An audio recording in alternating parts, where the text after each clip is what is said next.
Donc tu as vu, on a eu cette discussion là tous ensemble, et puis ce témoignage, franchement, témoignage fort que je ne connaissais pas, que j'ai appris en direct, et on a, en vous écoutant tous les quatre, en travaillant aussi sur cette affaire, on a l'impression qu'on a une élite, il faut dire les choses, mais totalement dégénérée, qui est sur une inversion de valeurs totale, quoi.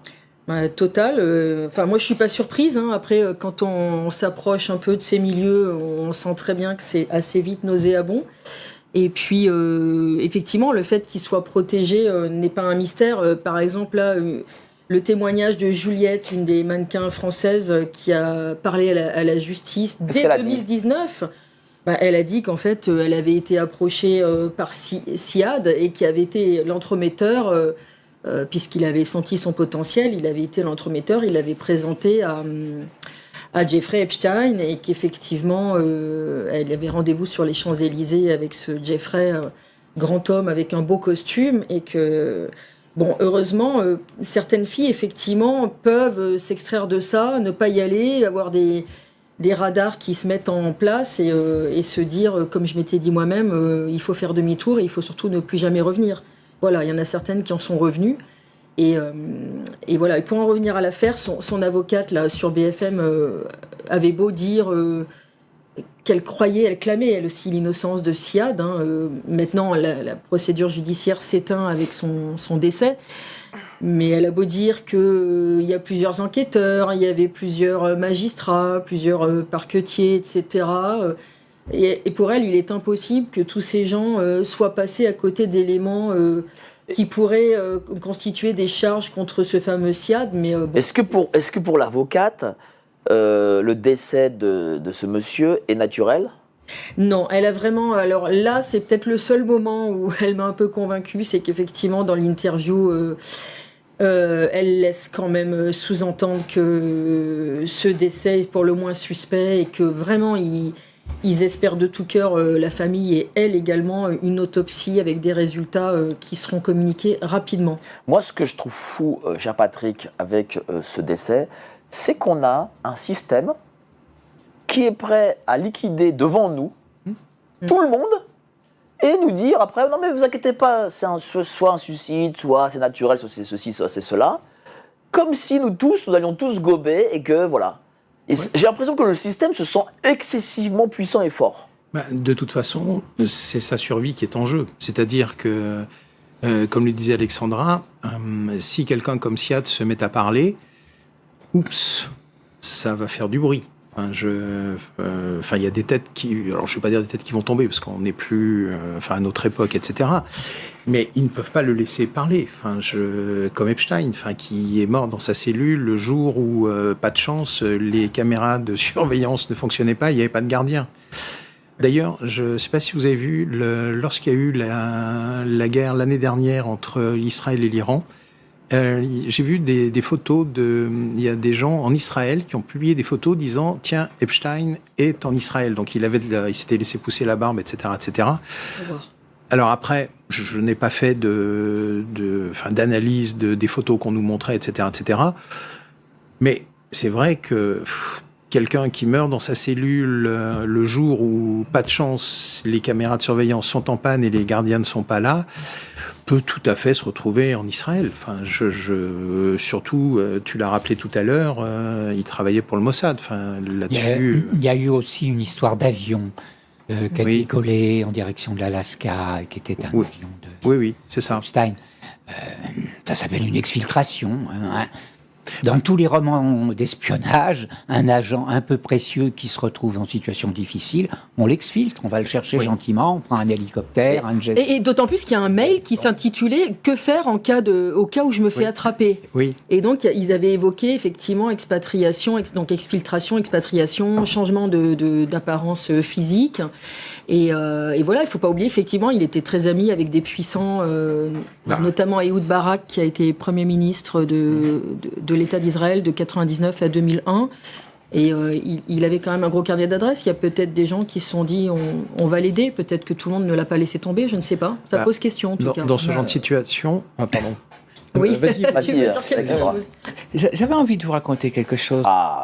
Personne ne sait ça. J'aime Moi, quand tu racontes des scoop. choses, Alexandra. Quand j'étais investi sur le terrain, j'ai posé quelques questions aux inspecteurs d'élite de la mondaine et je leur ai dit, mais comment se fait-il qu'on n'ait jamais pensé à quadriller, à fermer ces lieux de prostitution tellement sordides, à aider toutes ces personnes à sortir de cet enfer, à leur proposer à s'intégrer dans la société, à les aider. Ils m'ont dit, mais il y a, par exemple, un des maires de Paris, M. Jacques Chirac, a pensé à un moment à fermer le bois de Boulogne, de façon définitive. Mais il m'a dit, ils ne l'ont pas fait. Il ne l'a pas fait pour des raisons humanitaires. Il l'a fait parce que la mairie de Paris est responsable du bois de Boulogne, du bois de Vincennes, pour l'entretenir, comme la forêt de Fontainebleau, c'est l'État.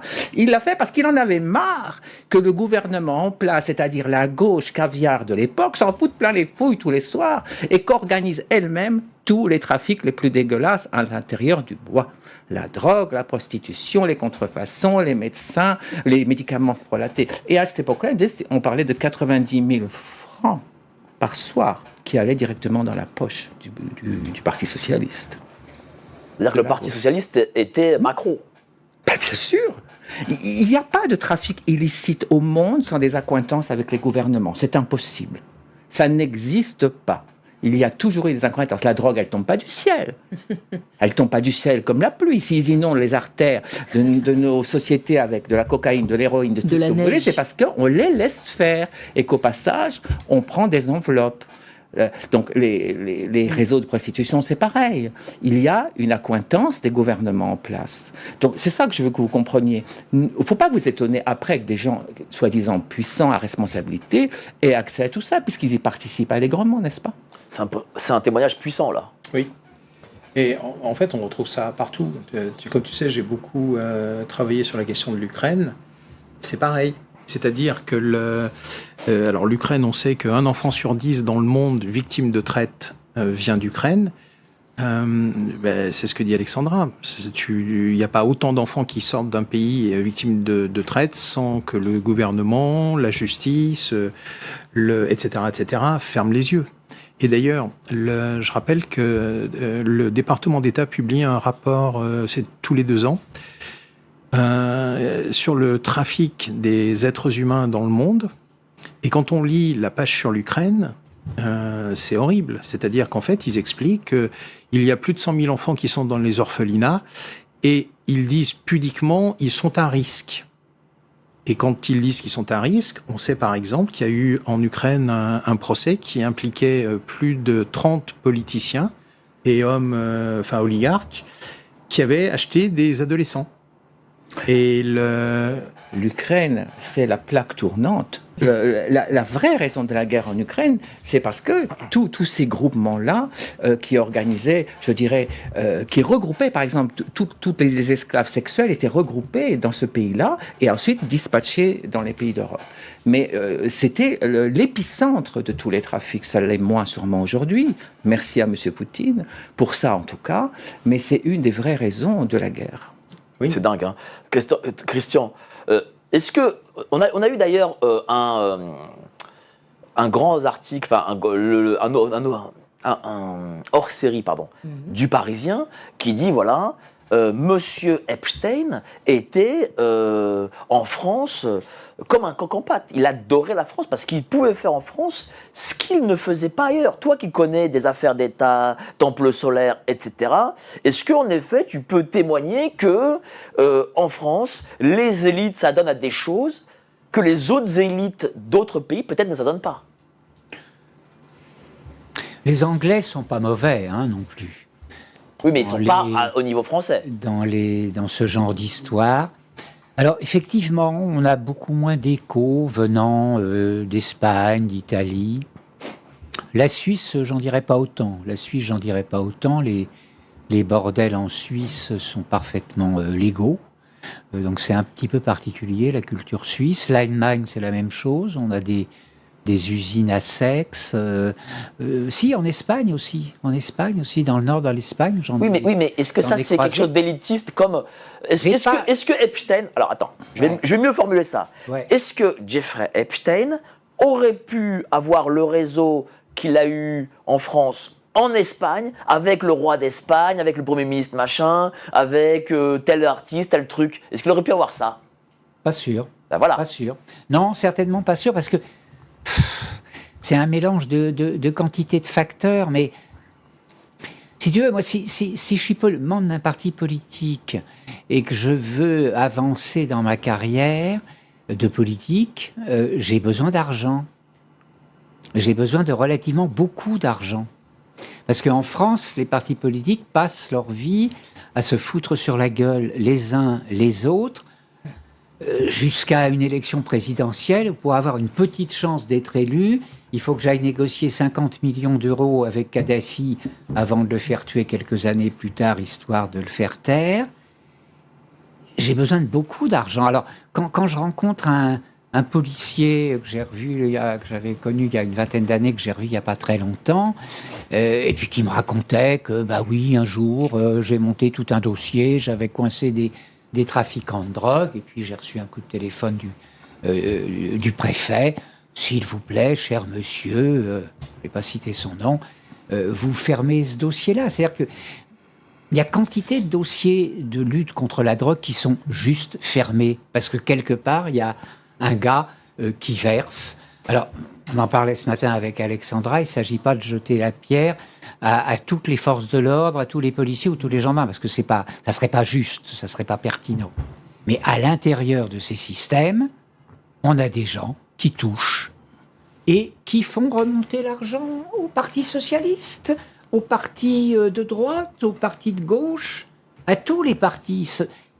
Ils sont tous dans le coup à un moment. C'est pour ça qu'ils se tiennent les uns les autres et qu'ils ne s'attaquent pas au fond du fond du fond, parce que de toute façon, ils sont tous complices dans ce jeu-là. Il y en a un qui touche sur la drogue, d'autres qui touchent sur les armes, d'autres qui touchent tu as raison, sur les enfants. parce que regarde, il n'y a que LFI, et pour le coup là, moi je ne suis pas du tout LFI, hein, mais pour le coup là, je salue leur initiative de demander justement cette commission d'enquête, parce que ni du RN, UDR, LR, machin, Renaissance, Horizon et compagnie, PS, tout ça, il y a personne. Écologistes ne demandent cette commission d'enquête. On se demande bien pourquoi. Je pense que des noms de ces gens sortiraient. Parce que Larcher et Yael Braun-Pivet vont te dire c'est à la justice de faire le travail. C'est le principe de la patate chaude. Hein, j'ai une patate chaude, j'en ai pas, ça me chauffe les mains, je la refile au voisin, qui la refile au voisin, qui la refile au voisin. Les institutions françaises adorent jouer au jeu de la patate chaude. C'est pas moi, c'est l'autre, je ne suis pas responsable. Et donc c'est à la justice de faire. Alors il faut reconnaître à l'institution judiciaire et à Madame Laure Becuot en particulier que le 16 ou 18 février, un truc comme ça, c'était au moment où moi j'étais en train de lui écrire un courrier pour la Saint-Valentin, et elle a décidé effectivement de relancer un petit groupe de 3 ou 4 magistrats sur les dossiers Epstein. Mais ça, c'était au mois de février. On est au mois de juin, au mois de juillet, pardon, bientôt au mois d'août. On a un témoin quand même qui serait intéressant d'interroger, un certain Jacques. Qu'est-ce qui se passe là? Mais regarde, Jacques Lang, j'ai interviewé Jacques Lang. Tu l'as vu? J'ai interviewé Jacques Lang, il marche dans la rue tranquillou, personne l'embête. Et il est surveillé aussi par la police un peu plus loin. Et voilà, donc personne l'embête le gars. Et je peux te dire que lui, il va pas avoir de problème, hein, d'ailleurs, parce que ça démontre qu'il a encore toujours le pouvoir. Donc qu'est-ce que tu en penses, toi, justement, de ce pouvoir? Pour moi, c'est un pouvoir pourri, vraiment, et qu'il faut... qui doit passer en place de grève, un de ces quatre, tu vois. Est-ce que tu sens justement cette pression, toi qui es journaliste, sur cette affaire? La pression, peut-être la pression des algorithmes. Non, je veux dire la pression de ne pas parler de cette affaire. Alors, moi, j'ai pas eu cette pression personnellement, mais quand je vois les médias grand public, je me rends bien compte que, par exemple, là, j'avais lu un article et Marianne parlait de l'affaire Scabreuse. L'affaire Scabreuse de Epstein. Scabreux... Ça veut dire qu'ils choquent la décence, mais enfin, c'est quand même pire qu'une affaire scabreuse.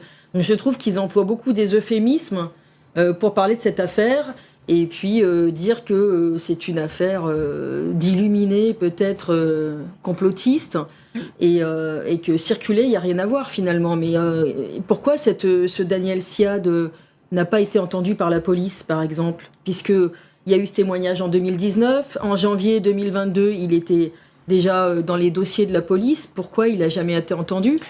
Et son avocate disait il a hâte d'être entendu. Il avait hâte juste avant de mourir, quoi. Bien sûr que la police a fait son travail, tu plaisantes. Qu'est-ce qui te fait dire ça ? Bon, parce que c'est une évidence, la police, elle fait son job. Bien sûr qu'il a été entendu, seulement on leur a dit comme d'habitude, on stoppe les investigations, on va pas plus loin, le dossier est classé. Bien sûr que la police fait son boulot, moi je vais les défendre.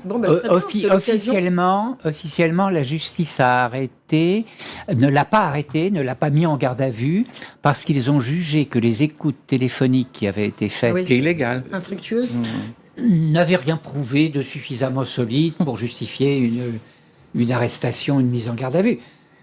Mais évidemment, comme Alexandra le dit, beaucoup de gens des forces de l'ordre, tu en connais, j'en ai croisé depuis 20 ans ou 30 ans, font leur job.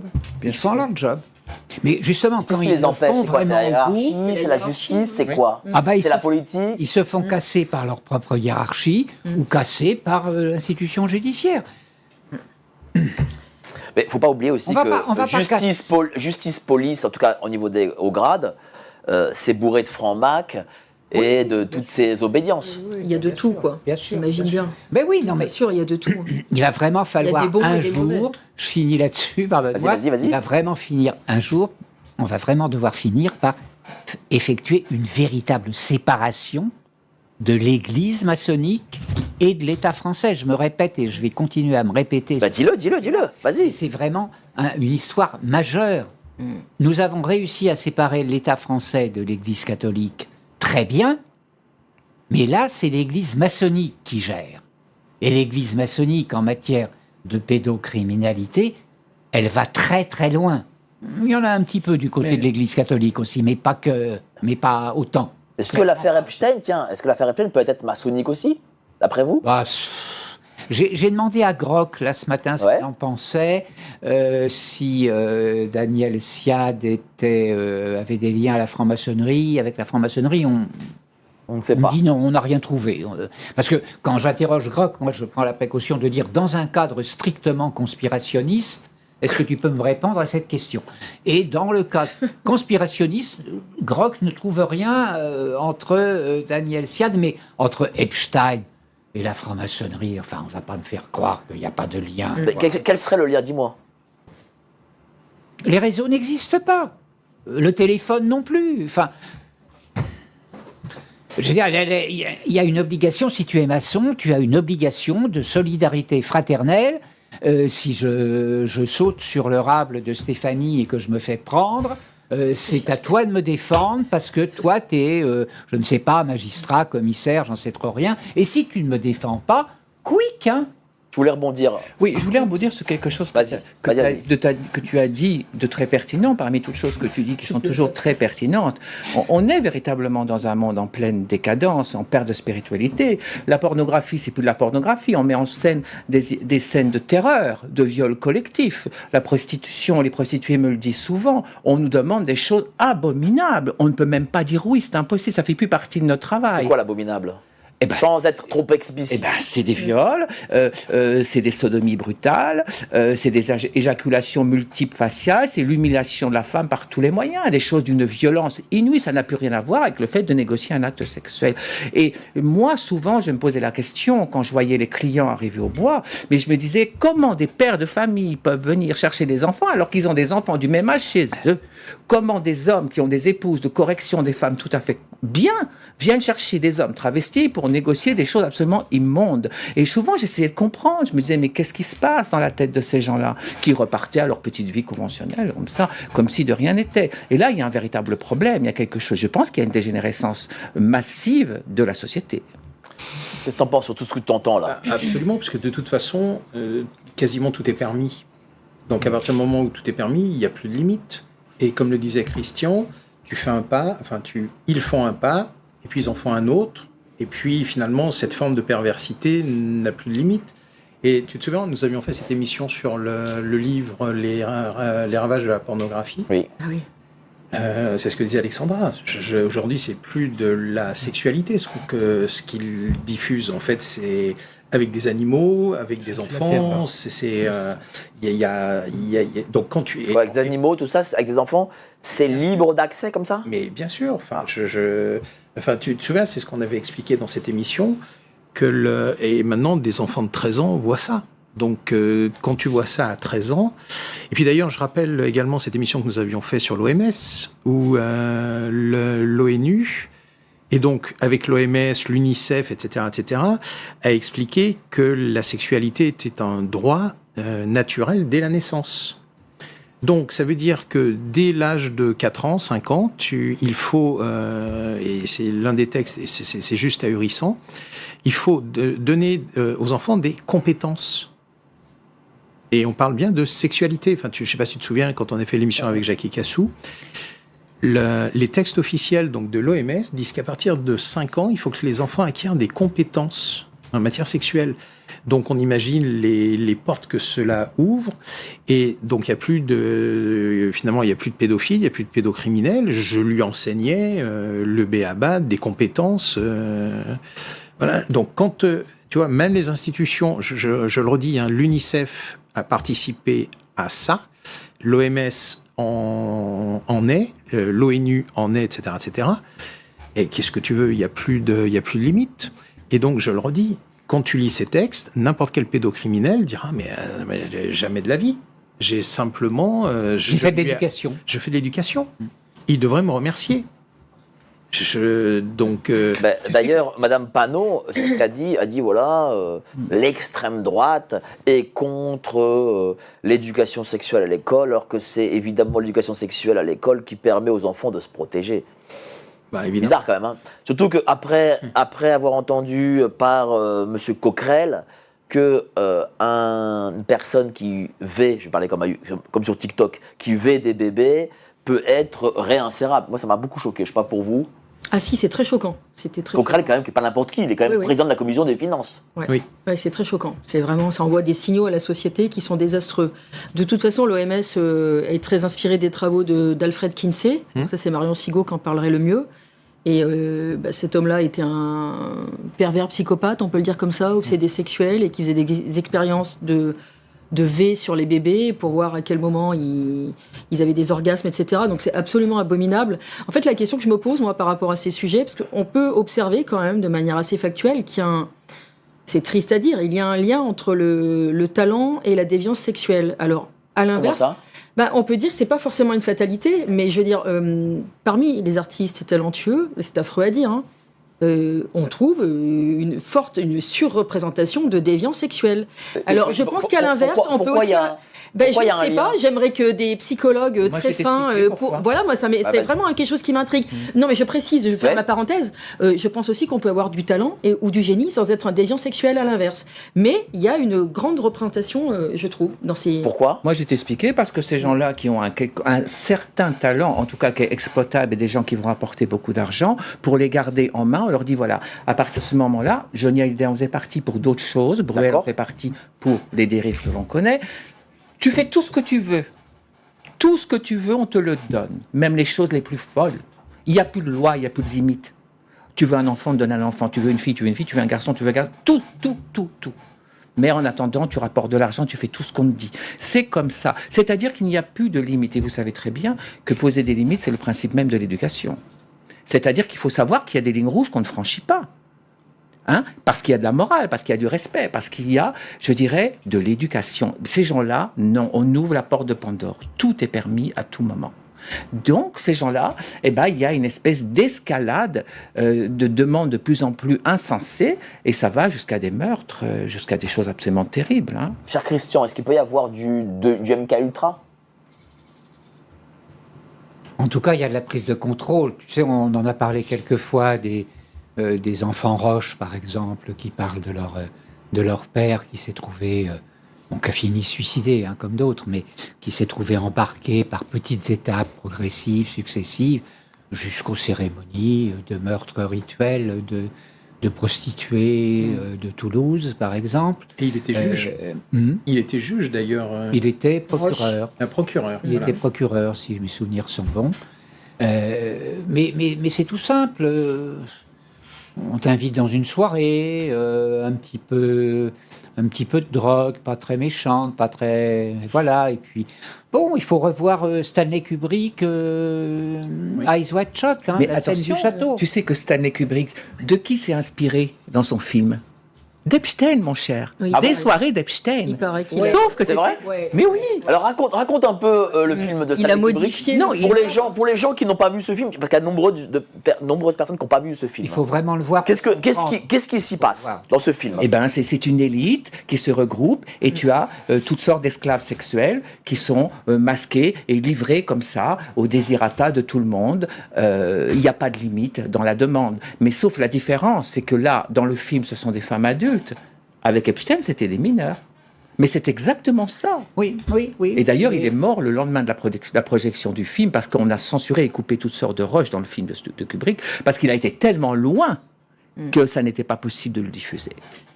Et depuis, est-ce que dans les DVD, on a vu le reste ou pas, ou ça a Non, été, je ne crois pas. Ça a été Il y a une scène célèbre de ce film, qui est la scène du château, qui a été tournée, d'après les rumeurs que l'on m'a rapportées, dans un des châteaux du baron Bic. Bon, je ne sais pas, j'ai pas la preuve de ça, mais c'est pas impossible du tout. Et dans cette scène, effectivement, c'est un rituel classique, mystico-glandulaire, avec des masques, et puis des jolies filles que l'on va sodomiser. En tout cas, ce soir, vous êtes, les amis, vous êtes inspirés, parce que je ne pensais pas qu'on irait aussi loin. Je le dis très sincèrement. Pardon, monsieur, je suis confus, j'ai égaré mon briquet. On a aussi tendance à jouer avec le feu. Google, qui est une création de la CIA. L'équipe de Géopolitique Profonde vous donne le meilleur de l'actualité brûlante. Mais en échange, on veut un geste de votre part. Merci de ce geste d'amour, on vous le rendra. Ravi.